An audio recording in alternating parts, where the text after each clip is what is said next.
It's an honor for me to have Stephen Kapos here with me. Stephen, good morning. Good morning. Can, Thank you can I for ask you to, thank you for inviting me. a pleasure, a pleasure. Can I ask you to introduce yourself? Yes, my name is Stephen Kapos, and I am a child survivor of the Holocaust of the World War II in Budapest, Hungary, particularly. When the Holocaust reached our town, Budapest, it was fairly late in the war. Germany invaded Hungary and including Budapest in March 1944. Because although Hungary was at that time formally allied to Germany and in fact took part in the invasion of the Soviet Union alongside Germany, by that time for the Hungarian right-wing leadership led by the regent Admiral Horthy, who could be described as a kind of semi-fascist dictatorial character. They realized that the war was lost for Germany by then, and there were delegations, feelers sent out to inquire from the Allied forces how Hungary could leave the German alliance, on what terms, etc. Although these negotiations were inconclusive, the German intelligence got wind of it, and so suddenly Hungary became unreliable as an ally, and that's when the invasion occurred. How old were you? I was 7 years old at that point, and our only sense of the war until then has been occasional aerial bombardment by the Allied forces, but not too much against the civilian population. The bombardment concentrated on the industrial outskirts of the town. Occasionally, we had some bombing as well. But So this was 1944, right? 1944. How much of a memory do you have of the situation of your family? I mean, Jewish life in those conditions. Well, I have very very clear memories of that whole period. In fact, it remained amazingly intact. My memory of that period, episodical. It's not a continuous video, if you like, of what has been happening naturally, but more in terms of brief episodes that impressed me, I suppose.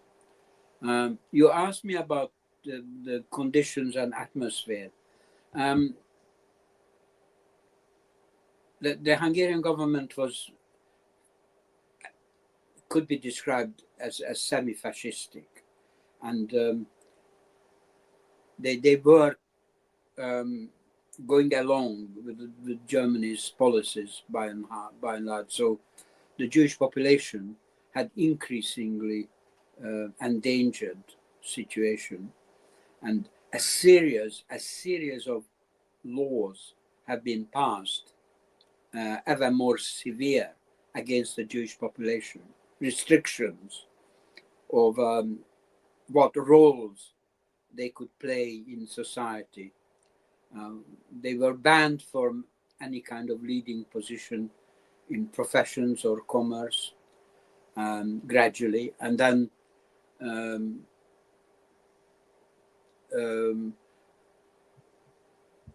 restrictions of ownerships, of the quantity of land a Jewish person could own, and then it went on to what you could personally own, and it progressed to banning ownership of radios, for example. And by the middle of summer, I would say, had to wear the yellow star. All Jewish persons had to wear the yellow star. And even more later, Jews could only live in houses where they were concentrated, and these houses were marked by large yellow stars. And where we lived, it is very much a center of Budapest, on the Pest side of the Danube. Our house became a yellow star marked house, which meant that certain residents were moved out who were not Jewish, and more Jewish people moved in. Do you have memories of the process of deportation? Not directly. I do know. My mother came from Transylvania, and her family were farming in Transylvania. Transylvania politically had a very checkered history. After the First World War, the whole of Transylvania, which is a very large land mass, bigger than Wales, was attached to Romania. And so my family continued farming. They had a reasonable sized estate that they owned, and they were quite well off, actually. And they continued farming in that estate in Romania, under Romanian authorship or authority. Under Romanian authority. Governance, yes. Right. And Hitler, to entice Hungary into alliance with Germany and to supply manpower towards the attack, the Barbarossa attack on Russia, on Soviet Union rather. One of the way in which he achieved that is to return some of the lost territories, inverted commas, of Hungary. Hungary lost territories after the First World War on a very large scale. It lost 2/3 of its historic territories, 2/3.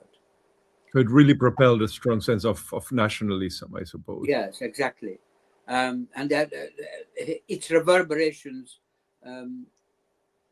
active to the present day, because there are always hints, even by the current Orban government, of ambitions to restore the irredentist kind of. Did you have in your immediate circle, how was I suppose the question is, how was the way in which the family sort of operated in that environment? When did you guys get out of Hungary? Well, first of all, I want to return for a moment to the Transylvanian family, because with the German invasion in 1944 came Adolf Eichmann into Budapest, and he immediately set about the deportations, but first from the countryside. By late summer 1944, 400,000 Hungarians were transported directly to Auschwitz. It was the quickest such action, and a special platform was built in Auschwitz to receive quickly the Hungarian Jews.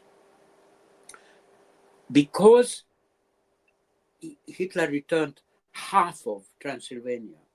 My farming family there, on my mother's side, had fallen into that area and came back under Hungarian authority.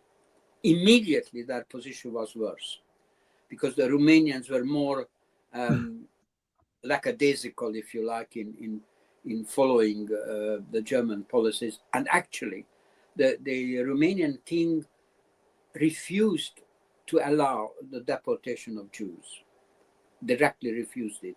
So there weren't direct deportations. That there had various disadvantages and anti and racist laws there too, but not as drastic as in Hungary. But when this branch of the family was returned to Hungary, first they lost their home to the Hungarian army. Actually, they took possession of they're just thrown out. And soon after they were deported, and 15 members of that family branch were lost, died in Auschwitz. Some of them actually from the countryside in the south, but the majority from the Transylvanian family. So that was going on. This was your mother's side. Back on the mother's side, yes. In Budapest, there were 200,000 Jews. And as I explained, they were, by the middle of summer, sorted into this archipelago of houses marked by concentrated.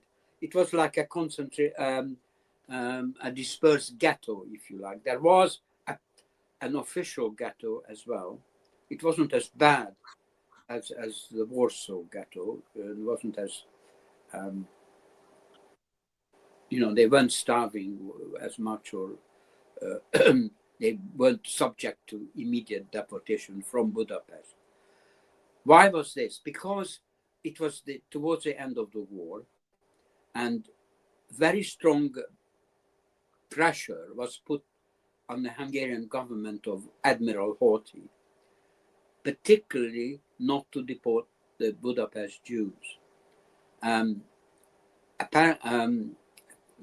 According to history, the Allied forces threatened Hungary with concentrated bombing campaign if they deported the Budapest Jews, and Pope Pius XII also intervened. Hungary was a Catholic country, and the Pope had considerable influence. These were the background reasons, but nonetheless, things were getting gradually worse and more dangerous. The menfolk of Budapest and Hungary generally were the Jewish men were called up into army slave detachments attached to the Hungarian army. They had to serve in uniform with a yellow armband, but they weren't given weapons, of course, or anything like that.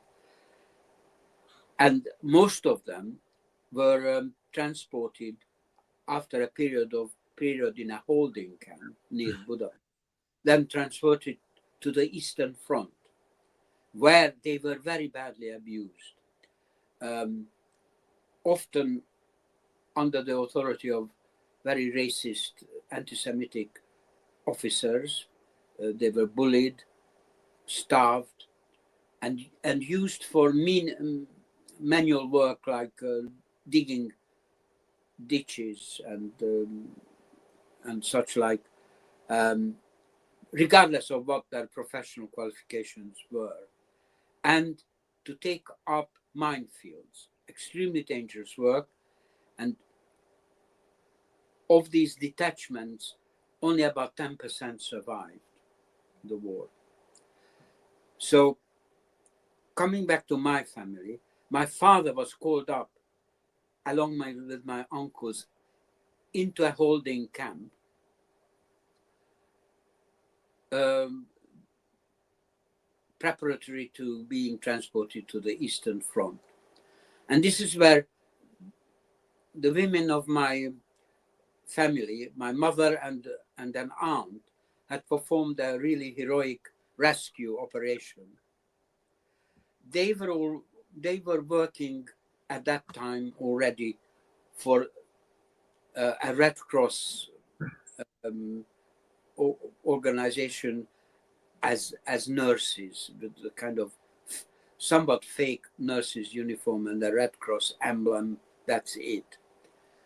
No special papers or anything. And they went, my mother and my aunt went to this holding camp where my father and uncles were held. They bribed the armed guard, went right in, and very authoritatively called out their names, said that they were wanted elsewhere, and took them out. Which, you know, I consider a really heroic, brave act, because they could have faced certain death. it's a matter of chance whether that attempt to bribe the guard was successful. If it weren't, then they would have been arrested themselves. But anyway, it did work. And this is when I myself and the rest of my family became involved with the project of Rudolf Kastner. Have you heard of him? Yes, of course. Eventually tried by the Israelis, right? Yeah, eventually. We will get to that later, I imagine. Yeah, eventually. Kastner was a prominent Transylvanian Zionist. I want to add at this point that in Hungary generally, the Zionist organizations were not prominent. They had little influence because historically, within the Austro-Hungary Empire, the Habsburg court and the Austro-Hungarian leadership generally were in favor of integrating the Jewish population rather than encouraging them to leave, because Hungary was emerging from a feudalist state into capitalism, and the educated, energetic, professional Jewish population was extremely useful in being helpful in this integration. So all Hungarian Jews that I knew, my family's circle, if you like, were all for integration, and even some of them to assimilation. The Habsburgs even proposed and supported and the name changes for the Jews, because many of the Jewish families had identifiable Jewish sounding surnames. My family were Cohens, for example. And it was encouraged for all Jews to change names into more indigenous sounding names so that they don't stand out for the population and they more easily integrated into the everyday work. And it was immediately after First World War that my father, as a young man, together with my uncle, who was slightly older, sat down with a map and said, "No, let's pick a name." And that's how my name Kapos came about, because there was a small river, Kapos, and said that will do, and they changed the name. So it was Cohen, and it turned Kapos. Yes, out of a map. From the map. I'm a bit sore about them having picked such a tiny river. It's a miserable little river. Where is it located? Well, it's more or less in the central part of the west side of Hungary. Eventually exiting into the Lake Balaton. It's a large inland lake. Mm-hmm. But it's small, and it gets a little bigger by uniting with a slightly larger river Shayo, and then into the Lake Balaton. What are your memories of that period, of the Kasna period, as the family was becoming more involved with? Yeah, coming on to that I mentioned our involvement because of the Transylvanian connection, and particularly one of my uncles was a very prominent Transylvanian. He was, until the Hungarian authorities sacked him, he was the director of the Hungarian theater in the capital of Transylvania, Cluj-Napoca, in Hungarian Kolozsvár, which was a very major institution, important. And he belonged to the intellectual cultural circle led by the Hungarian aristocrat Count Banfi. That was quite famous. They had regular meetings under Romanian rules, that is. And their objective was to take much of the tension and opposition out of the Hungarian minority vis-a-vis Romania, try and have a peaceful coexistence while maintaining the Hungarian culture. And they were quite successful at it. But as soon as the Hungarians took over that part of Transylvania, he was sacked. Coming back to Budapest, this branch of family was already moved up with difficulty because one of the later laws banned Hungarian Jews from traveling on trains even. So in their coming up from Transylvania to Budapest, this particular branch, this uncle and her immediate family, took a very dangerous, illegal journey. Actually, somebody was sent who was not Jewish to bring them up. But even then, they had narrow escapes. It was quite a dangerous journey for them, but they arrived. So through the Transylvanian branch, we had connection to the Kastner project. And we entered the holding camp, which Kastner set up in Budapest in October, until October, sort of the late summer period till about October. Late summer 44. So really, yeah, 1 year, shortly, yeah. 1 year before the end of the war. Yes. Half a year before. Half a year before the end of the war. Hungary, in Hungary. Yeah, in Hungary, true. Yeah. And this is a very strange camp because it was guarded by the SS on the outside to make sure that unauthorized people didn't enter it. They didn't mind people leaving it if they wanted to, because it was meant to be a privileged camp. The proposition was that against delivery of certain desired material to the Nazis, including trucks to be used on the Eastern Front. That was a limitation.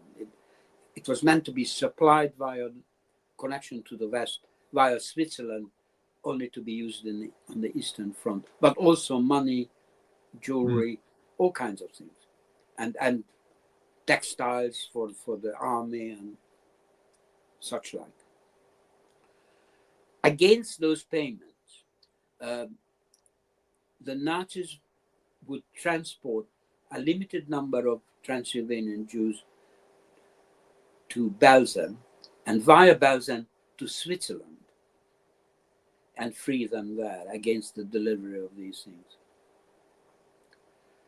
It so happens that the first transport, a large transport, went and arrived in Belsen, where it was divided, and one part immediately arrived in Switzerland as planned, Another part held back until December, roughly, and then also went to Switzerland. My father fell into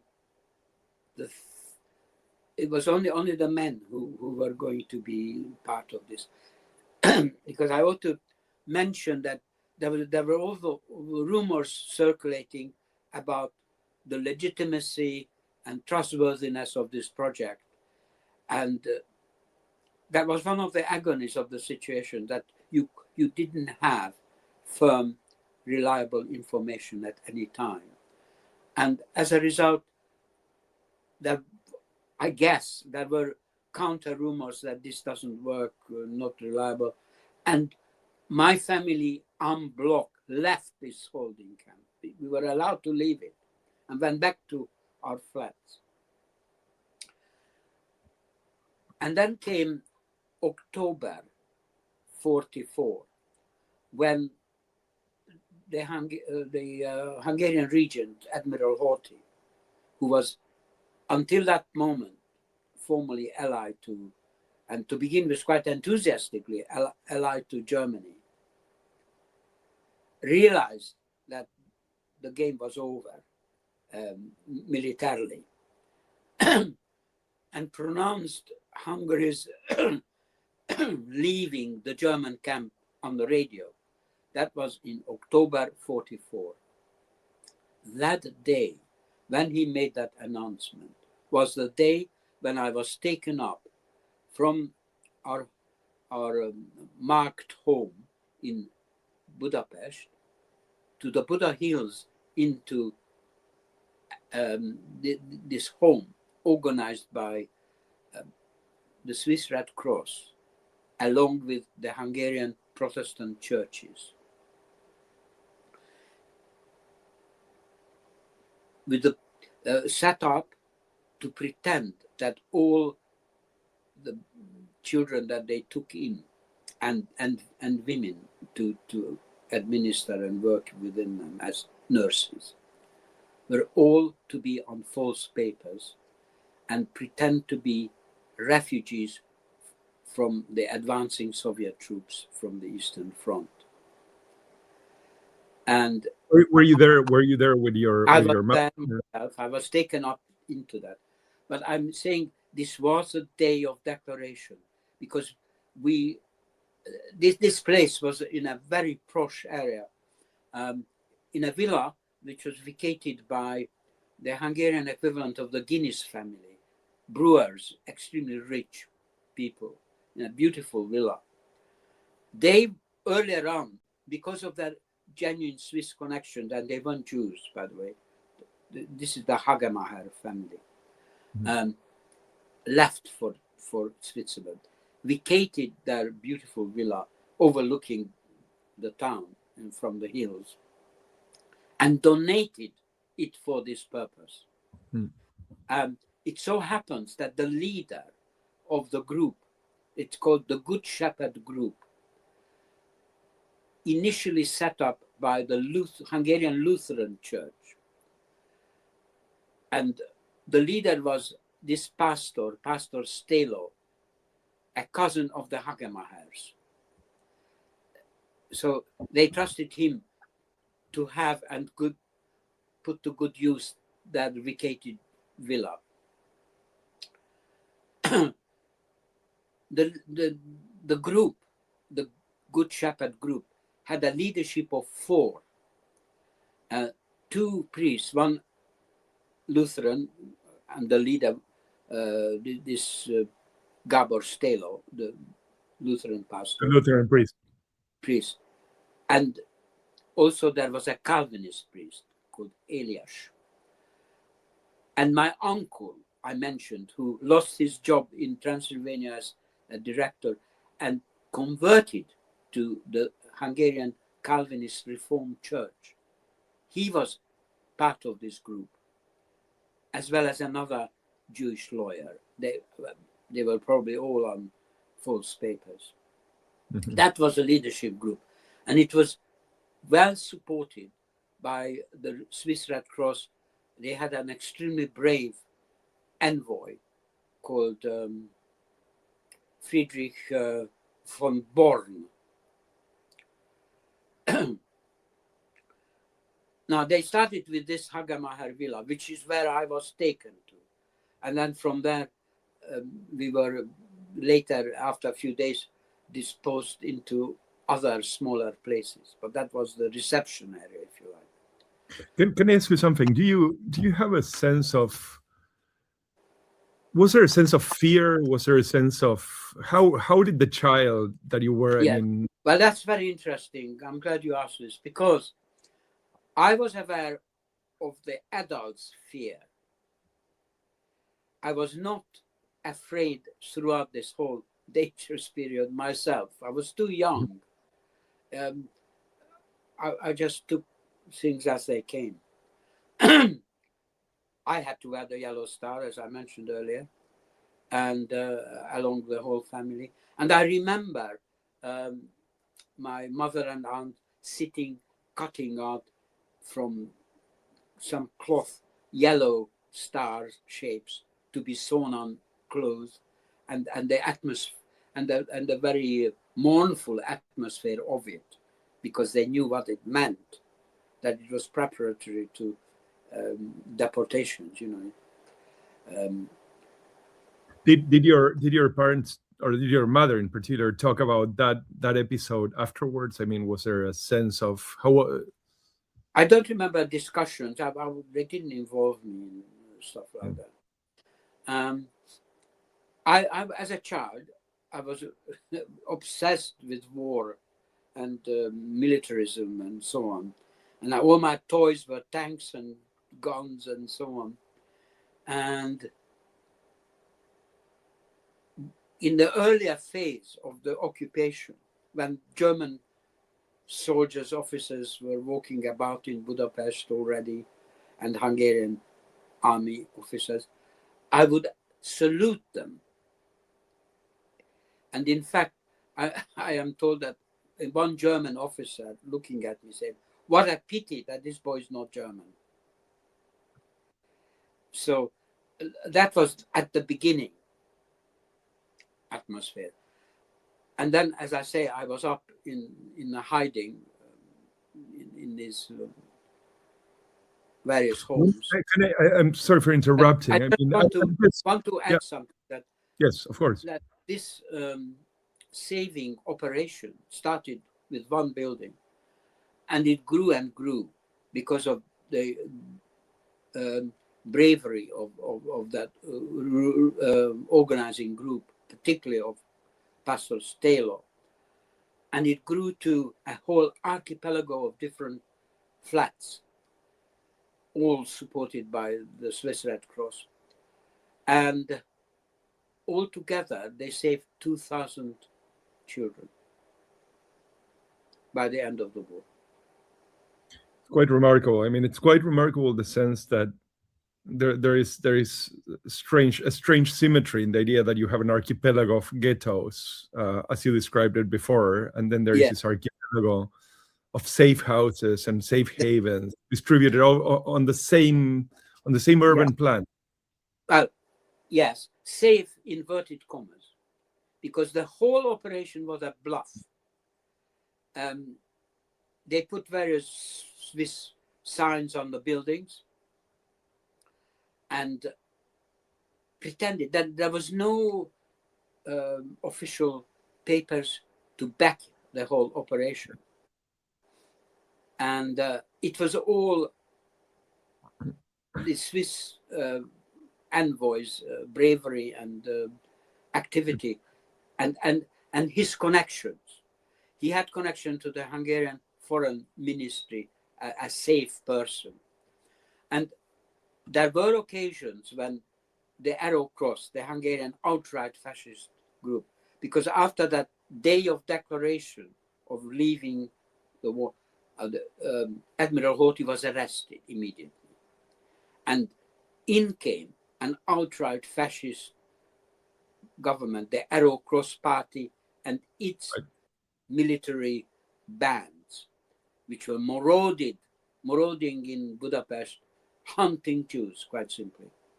And there was some at what when if you have maybe a memory of when it became clear to you what had happened and what were the proportions or the magnitude of what you have gone through and your family had gone through. Oh, only after the war, sort of. I became quite early on in my childhood quite politicized, because quite simply there were such series of rapid changes and political events.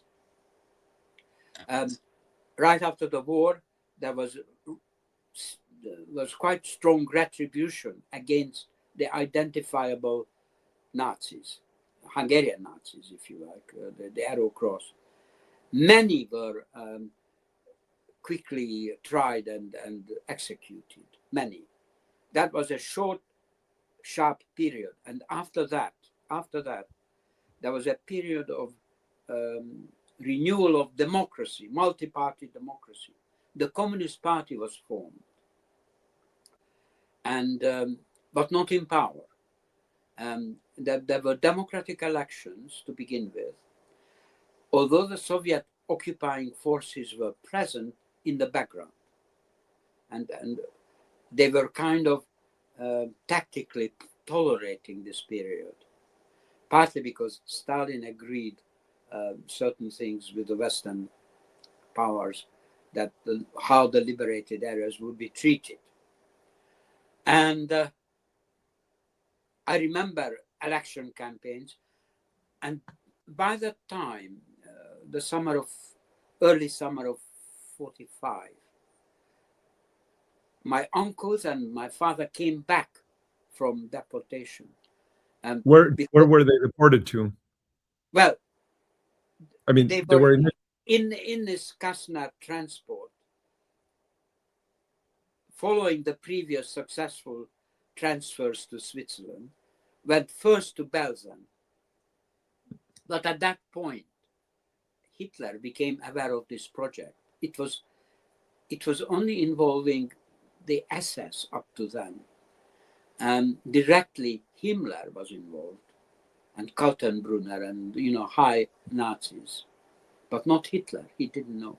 When he discovered it, he was outraged, and apparently, very nearly, it was the end of Himmler. He was so disgusted by this dealing with the Jews, and so my transport on the Kasna got stuck in Belgium. Mm-hmm. And that meant, strangely, you would think, well, we're dealing with the Nazis, they would be executed or something, end of story. No, they were sort of pedantic enough to say, well, we had a deal, so we have to do something. And they were kept in a special camp within the camp of Belgium, a privileged enclosure defined by barbed wire.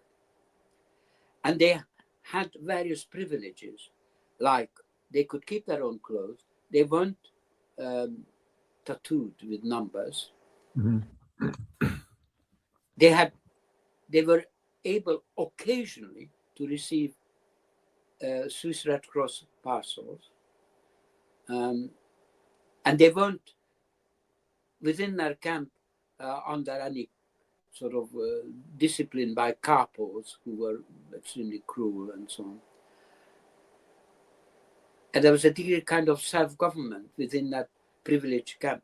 My father, who was a medical doctor, worked as a doctor for this camp. And it contributed to his survival because he had extra rations for his medical work. So I want to ask you, I mean, at some point part of your family went to Israel, and you tell the story in various interviews, and you tell of going to Israel, and fairly immediately finding something that quite clearly, I mean, for you, I mean, at least this is how I think you put it, was reminiscent of things that you have already seen. Can you talk about that? How is that? Well, one part of the family, for including that aunt I mentioned, who with my mother did that very brave act of liberating the men of my family from the holding camp, remember, she and others returned to Transylvania after liberation, which meant returning to Romania, because immediately after the war, Transylvania was reattached to Romania. And so a surviving branch of my family again continued to live under Romanian authority. When Romania quite quickly in 1948, became a communist-led state, first led by George Udeș and then later by Ceausescu. Mm-hmm. And the Romanian leadership had a deal with Israel that the Jews from Romania were allowed to leave, but only to Israel. And actually they were sold to Israel because Israel paid so much, so many thousands of dollars per head for the Jews. So there was an exodus. And that was your family was part of that package. This part, including that aunt that was originally so brave, relocated to Israel, Haifa. It was early 1950s. By about 60, sort of early 60s, before the 67 war, I visited them. And this is when, in Haifa. And this is when I was totally shocked to find that they became Zionists, all of them, and seriously racist. I couldn't understand. What did you find? If you can describe a bit of what you found and what were the things that came, well, I'll give you one example. This aunt, I should have mentioned also that a branch of my family, particularly the Transylvanians, had converted.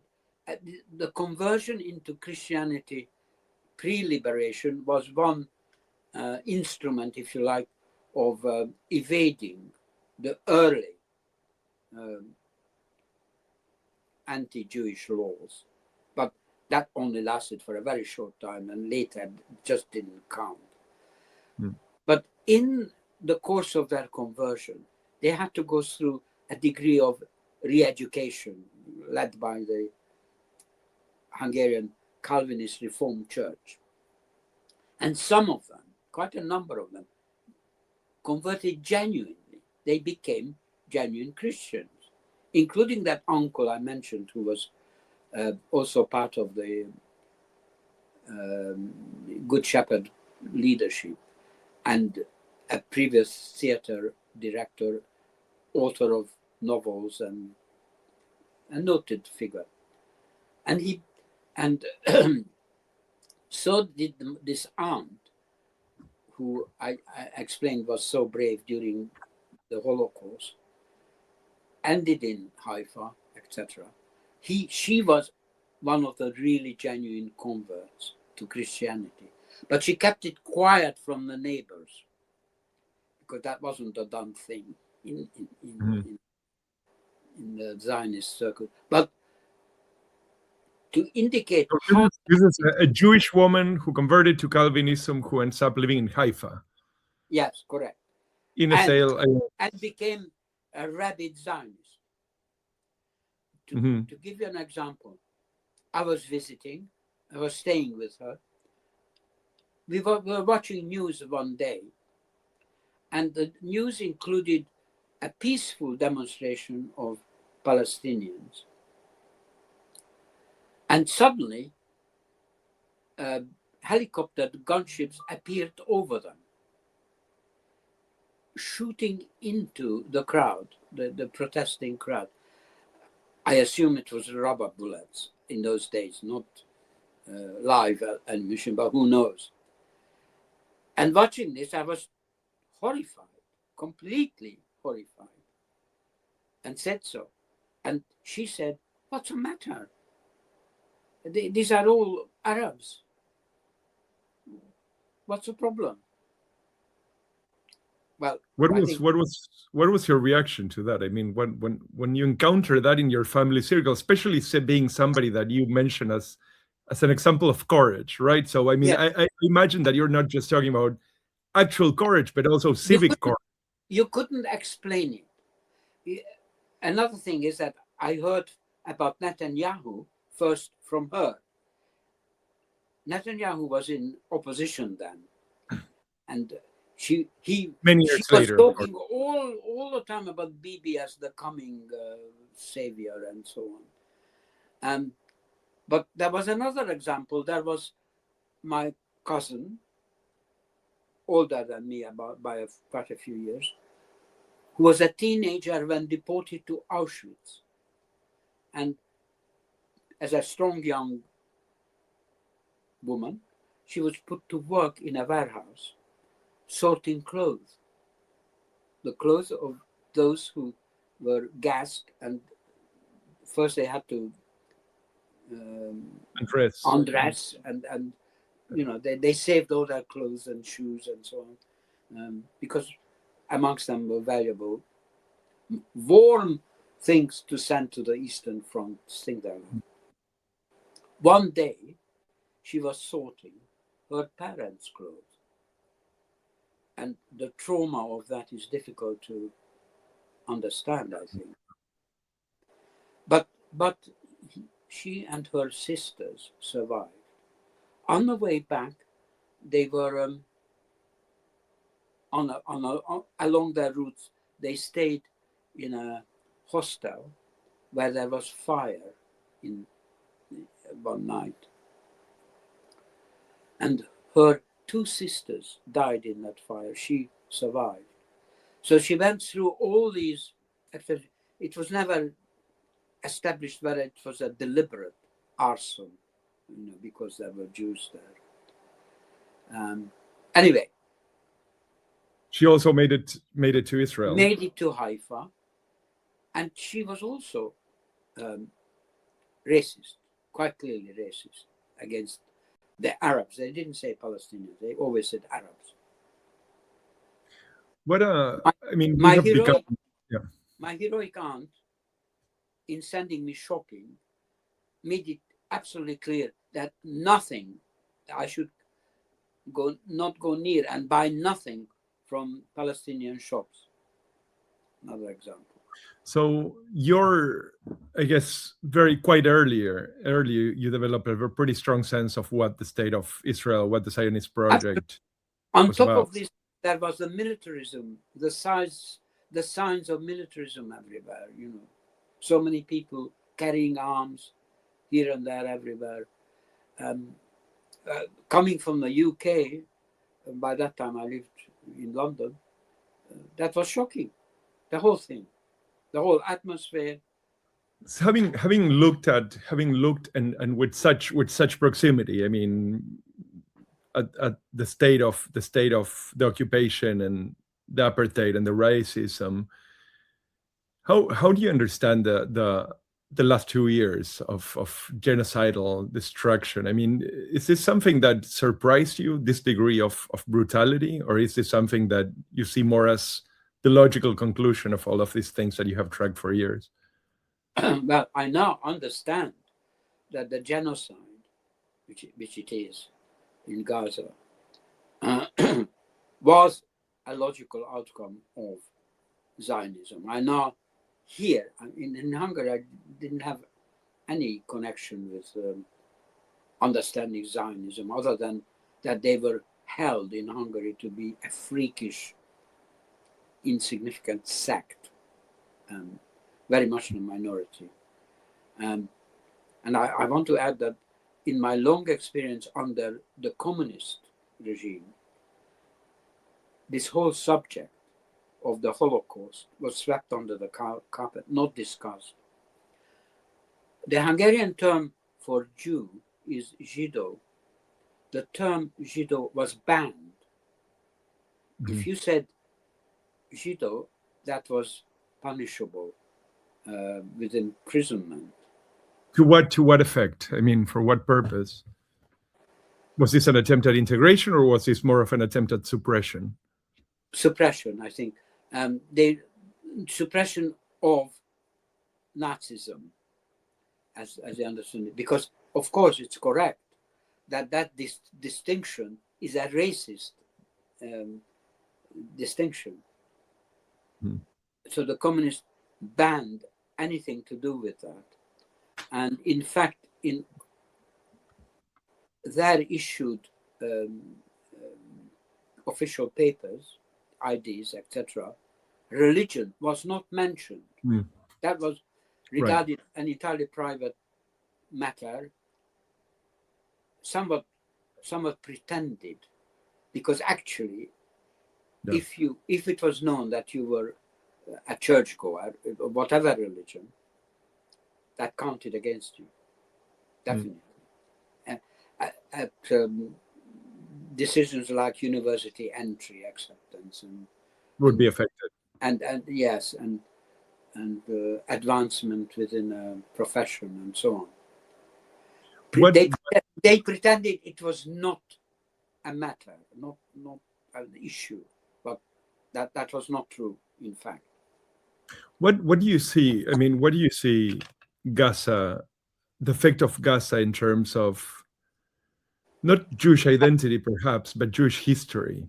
Meaning, I think that. So let me just contextualize the question. I mean, can I correct you? It's not Jewish history; it's Zionist history. No, but my point is, I think that the question of Zionist history is obviously of importance to Zionists, but it seems to me also that Jewish history, I mean, the way that Jews tell the history of Jewish history to themselves, has a lot to do with the particularity of the Holocaust, has to do with the fact that an evil cannot be eclipsed. And I think that people like yourself, and I would say people like myself, I mean, I come from a family that was very much involved in Judaism and very much involved in the community. And these stories that were told at home were for important. me, that's missing, I have to say. And so did it for my father. His father, my grandfather, who I never met, was an employee of the synagogue. But my father rebelled, and his generation generally rebelled against religious upbringing, etc., and became atheists. My father was first trained as a GP. But can I interrupt you quickly? I mean, I understand that, but at the same time, your father ended up having to escape to Switzerland, being part of the transport. So, I mean, the question as to rebellion ultimately did not save him from this history of victimization, let's say. The point I'm trying to get to is that the brutality in Gaza, which is done in the name of Judaism, for better or worse, I mean, in the name, of course, people like yourself would actually loudly disavow that. Evil conflation of. I agree. I completely agree. But I wonder what does it do to the account of Judaism's history? What does it do to the fact that we tell the story of Holocaust and deportation? Now we have this thing to reckon with. Well, first of all, I can hardly comment on Judaism. I never had any religious Jewish education, or even identified in my earlier teenage and young years with Jewishness, but very much as a Hungarian, I felt and was educated, and it steeped in Hungarian culture and not Judaism. So I'm not the best person to comment, but I don't think that it is in any way a reflection on Judaism. It doesn't matter what the Zionists claim.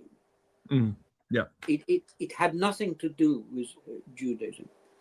And I'm a friend of Chaim Brashitz. I don't know if you know about him, who's an ex-Israeli, now anti-Zionist activist. Wrote a book about the IDF. We met in Madrid a couple of months ago. Yeah, right. Well, he puts it very succinctly. He said, there is nothing Jewish about Israel. That sums it up. They claim it, but it's not real. And the Orthodox Jews are anti-Israel as well. So we should not accept any kind of conflation of Judaism with the Holocaust. Yeah. It's not Judaism, it's Zionism that does it, and the Zionism is vicious, and through the genocide now unmasked as to its logical unmasked. Are you optimistic? I mean, looking at the way that the world... I am very optimistic in the long term, because my firm belief is that neither Zionism nor Israel in its present form can survive what they had done, the genocide. And, well, they descended not only into violence, and the most awful violence, and killing of children, etc., but sadism even. And which is remarkable. I mean, remarkable to see, and it's also extremely difficult. I think that this is something that we're seeing across the board. Is that it's unprecedented. I mean, even my contact with the German occupation, which we did have, admittedly not realizing we were Jews, but I found the German Wehrmacht army quite humane by and large. Amongst them, dotted, were Nazi officers who were unspeakably violent and awful. But the conscript Wehrmacht army were normal people under orders. There was one incident to illustrate that the front line went through our areas, and at one point of the house-to-house fighting, it was a really serious fighting, because we were close to the royal castle area where the last stand of the German army, with a little bit of Hungarian help, fought against the Soviets. The Soviets were overwhelmingly stronger by then, of course. And at one point, a German platoon came into our building and said, you have a flat roof.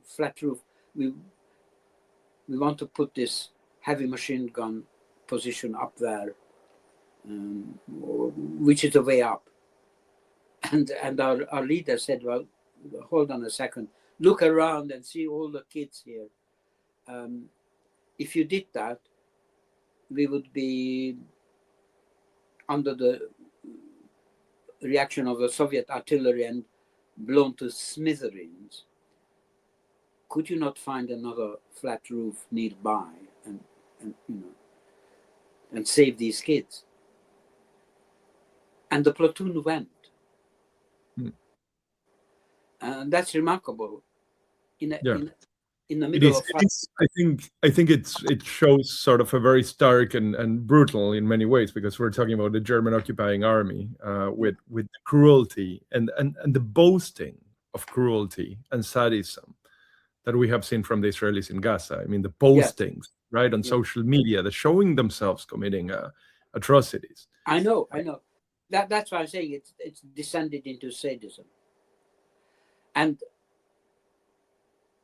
Israel and actually all supporters of Israel are very sensitive about not making comparisons between the IDF, Israel, and the Nazis. And this is a taboo. Here in Germany, it's illegal. Yeah, I know. You'd actually taken to jail.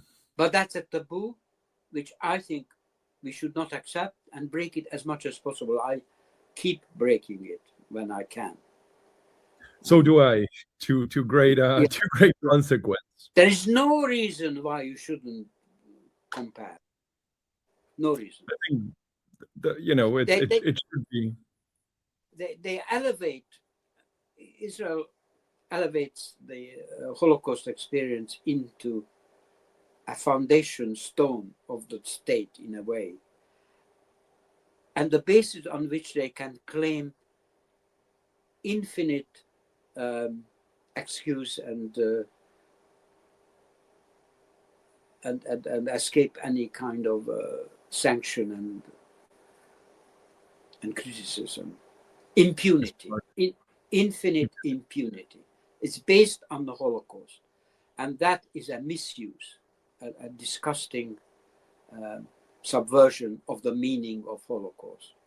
I think what I find, and I know we're now on time, so I should let you go, but one of the things that I find most remarkable about the last 2 years is not just the impunity, which is outrageous, but it's also the impudence in the sense of like no sense of shame whatsoever, much to the contrary, things that any human being presumably would try to hide. Exactly. I mean, one of the things that I'm an architect, and one of the things that hurts, on top of all the killings and children and the starvation, etc., but it hurts me to see large blocks of buildings blown up so that they disappear in an instant, because I know what it takes to put one up, particularly in a kind of concentration camp condition, and it may take tens of years, and with restricted material supply, etc., and to destroy it just for the sake of it. I come from, my mother is an architect, and she spent a lot of time doing architectural patrimony preservation in the city of Buenos Aires in Argentina. So I am not only sensitive to that, I also see sort of the devastation of mosques and archaeological patrimony. Christian church, the oldest Christian churches, right? Exactly. The Holy Family parish. It's just unbelievable. I mean, this degree of devastation. And I think that, my sense, I mean, as somebody who has read the Bible, it is that when Netanyahu said Amalek, which is not only destroying the people, but also, blotting the memory. I mean, the destruction of like any trace. The buildings and the institutions and the mosques and the universities really do speak to that. Well, man, you mentioned universities. One of my memories of unbelievable cruelty and wasting. I saw the blowing up of a university in Gaza after they had occupied it. So there was no Hamas anywhere. You couldn't even say they were below it, or it was just an open structure. And there they were perched on a nearby hill, watching the systematic blowing up of this university that they controlled, which told you what it was about. It was to raise Gaza, turn it into a parking lot. Well, certainly. Stephen, thank you very, very much for your time, your kindness, sharing the history of your family. And I hope that at some point I can bother you again. Of course, the doors are always open. Sure. And thank you for your voice. Thank you for so many months and months and months of saying what many of us are thinking. I never say no to any invitation, because there's so few of us, actual eyewitnesses, no matter as a child, but still clear memories. There are very few left, unfortunately. So I feel it a duty to be witness whenever I'm asked to be, which is why I was thrown out of the Labour Party. Not thrown out, sorry. Threatened to be thrown out. I got in first with a resignation. It is remarkable the loss of that political space, right? When you see Labor, when you see the Social Democrats, when you see Democrats in the U.S. abandoning. Tragic. I mean, Starmer destroyed the Labour Party completely. But it's across the board, right? I mean, there is no left that one can detect that is committed to human rights. I mean, Gaza has shown basically not only what the Zionism is, but also what, the political system is. But there is a thirst in the public for ordinary people, for a genuine, strong left representation.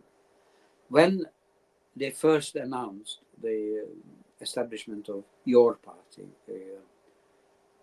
the Corbyn come Zara Sultana rebirth, if you like, within an instant, 800,000 people expressed interest. 800,000. Yeah. Do you think that this is something that we will see emerging? I do think that, because that is this thirst which drives it. Unfortunately, they hadn't played their cards very well after that, which is a shame. But there is enough time to the next general election, enough time left to correct it. And because there is the basic need for it, that's why I'm optimistic.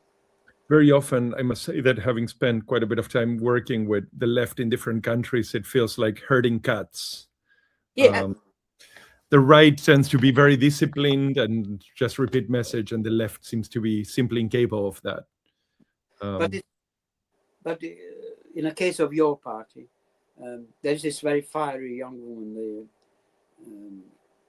Zara Sultana. Fine. But there's also Jeremy Corbyn, and he's a magnet for people.